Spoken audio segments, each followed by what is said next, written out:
नमस्कार दोस्तों, मैं आचार्य वसुधा हार्दिक अभिनंदन करती हूं आप सभी का। दोस्तों, आज के वीडियो में हम बात करने वाले हैं वार्षिक राशिफल के लिए। कैसा रहेगा धनु राशि वाले जातकों के लिए 2022, 2020, 2021 सभी का बहुत ही दर्दनाक गया।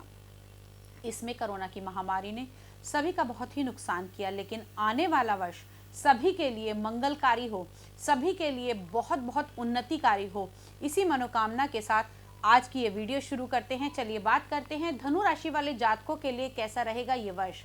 यदि देखा जाए तो ग्रहों की चाल निरंतर चलती रहती है और लगातार ग्रह राशि परिवर्तन करते रहते हैं, लेकिन ये जो गणना की जाएगी वो साल के पहले दिन यानी कि 1 जनवरी 2022 से हम बात कर रहे हैं। उसके बाद में जो बड़े ग्रह गोचर चेंज करेंगे वो अप्रैल के महीने में करेंगे। अप्रैल के महीने में 4 बड़े ग्रह यानी कि राहु, केतु, शनि और गुरु सभी का राशि परिवर्तन होगा। अब कैसा रहेगा ये राशि परिवर्तन आपके लिए वो भी जानेंगे। तो सबसे पहले बात करते हैं कि साल की शुरुआत यानी कि 1 जनवरी 2022 को धनु राशि वाले जातकों के लगन में शुक्र और सूर्य की युति बनी हुई है। दिन आपके लिए अच्छे रहेंगे ये शुरुआत के दिन, लेकिन हाँ, थोड़ा सा आप इगोइस्टिक इस समय में हो सकते हैं।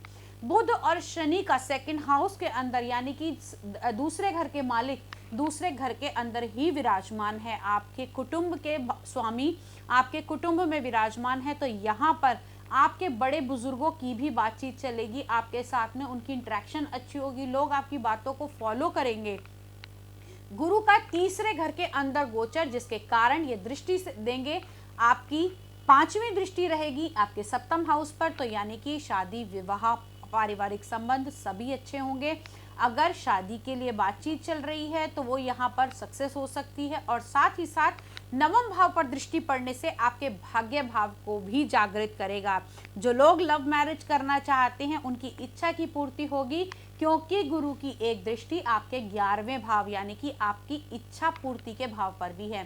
तो अगर शादी करना चाहते हैं तो शादी होगी, भाग्य के हिसाब से जैसी चाहते हैं उससे बहुत अच्छी होगी, और साथ ही साथ जिससे करना चाहते हैं उससे भी कर सकते हैं, क्योंकि दृष्टि 7वें हाउस पर है। तो यानी आपकी डेली इनकम्स के अंदर बढ़ोतरी होगी इस समय में, और साथ ही साथ आपके जो रुके हुए काम थे, अगर आप किसी बड़ी डील का डिसीजन लेना चाहते थे तो वो भी इस समय में बनता है। यदि आप खाने पीने का काम करते हैं, स्कूल कॉलेज इत्यादि का काम करते हैं, स्टेशनरी का बिजनेस है, कंसल्टेशन का काम करते हैं, तो ये टाइम पीरियड आपके लिए अच्छा रहेगा।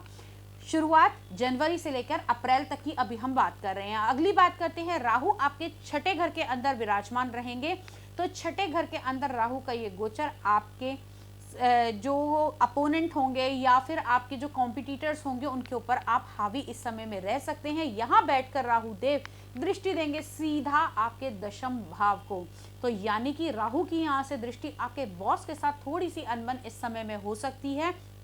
साथ ही साथ आपको कई बार इतनी भी फ्रस्ट्रेशन हो सकती है कि आपको ये लगेगा कि मैं इमीडिएट जॉब चेंज कर लूँ या फिर यहाँ से ट्रांसफ़र ले लूँ। आप बाहर की तरफ निकलने की कोशिश करेंगे, तो वो ऐसा इस समय में ना करें, क्योंकि यहाँ से अगर आप ये डिसीज़न लेंगे तो थोड़ा सा आपके लिए ये परेशानी वाला हो सकता है।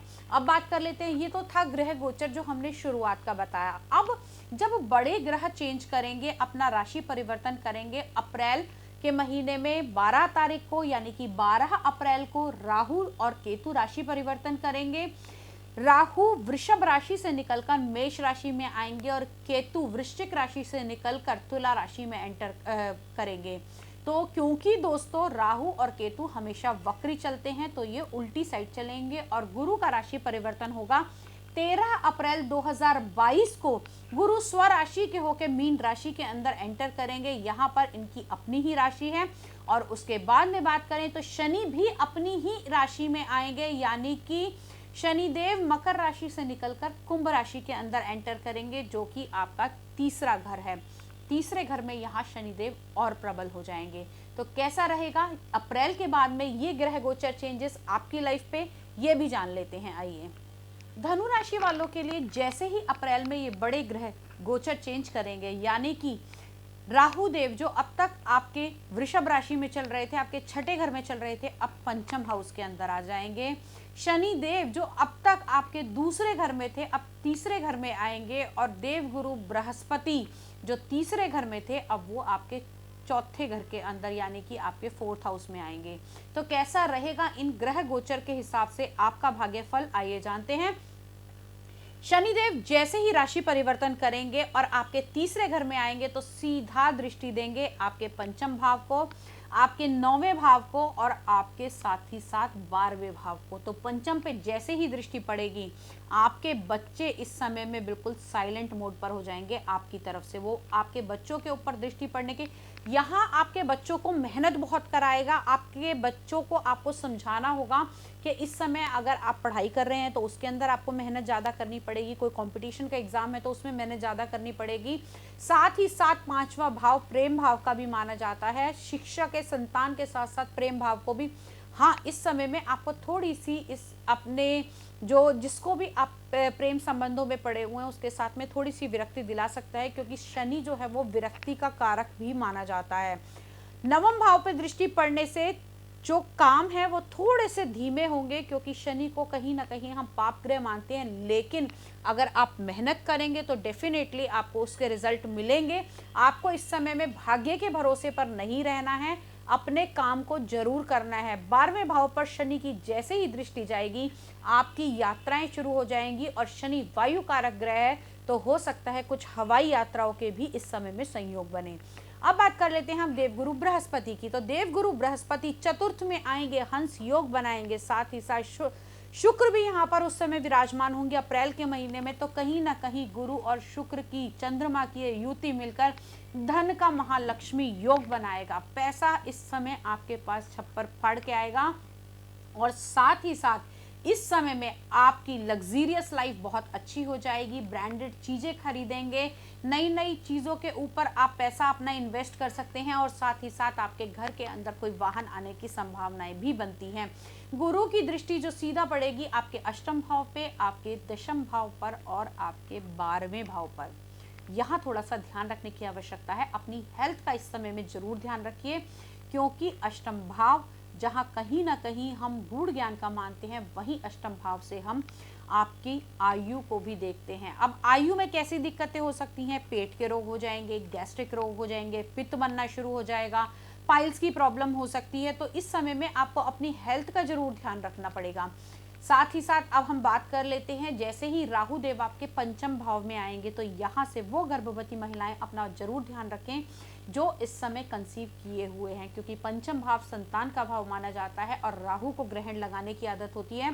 खास तौर से जो आपका अप्रैल 15 तारीख से लेकर मई 15 तारीख तक का जो समय रहेगा उसमें आपको अपने गर्भ का बिल्कुल ध्यान रखना पड़ेगा, क्योंकि यहाँ पर राहु और सूर्य की युति होगी और ग्रहण योग का आरंभ होगा।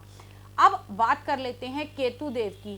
केतु देव जैसे राहु ने स्थान परिवर्तन किया, वैसे ही केतु देव भी आपके 11वें भाव में आए हैं।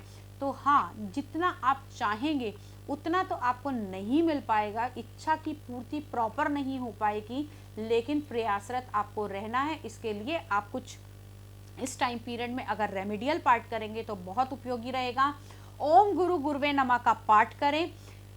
अमावस्या के दिन आप मंदिर में सफेद चीजों का दान कर सकते हैं, इससे आपका पितृदोष भी शांत होगा, क्योंकि यहाँ पर इस समय में पितृदोष की भी उत्पत्ति होगी। और साथ ही साथ अगर मैं बात करूँ तो इस टाइम पीरियड के अंदर आप लोग कोई भी जैसे सफ़ेद रंग की चीज़ें हैं अगर उनका दान करेंगे तो आपके लिए बहुत ही बेस्ट रहेगा। किसी भी वाइट कलर के कपड़े, वाइट कलर के रुमाल आपको मंदिर में दान करने हैं। ये आपने गरीबों में नहीं, ये आपने मंदिर में दान करने हैं। और मंदिर में दान करते समय आपको ये बोलना है कि अगर हमारे भाग्य के अंदर कोई ऑब्स्टिकल हो या हमारे भाग्य में कोई रोक लगी है, कोई वैध लगा है, तो उसको भगवान शीघ्र ही खत्म करें।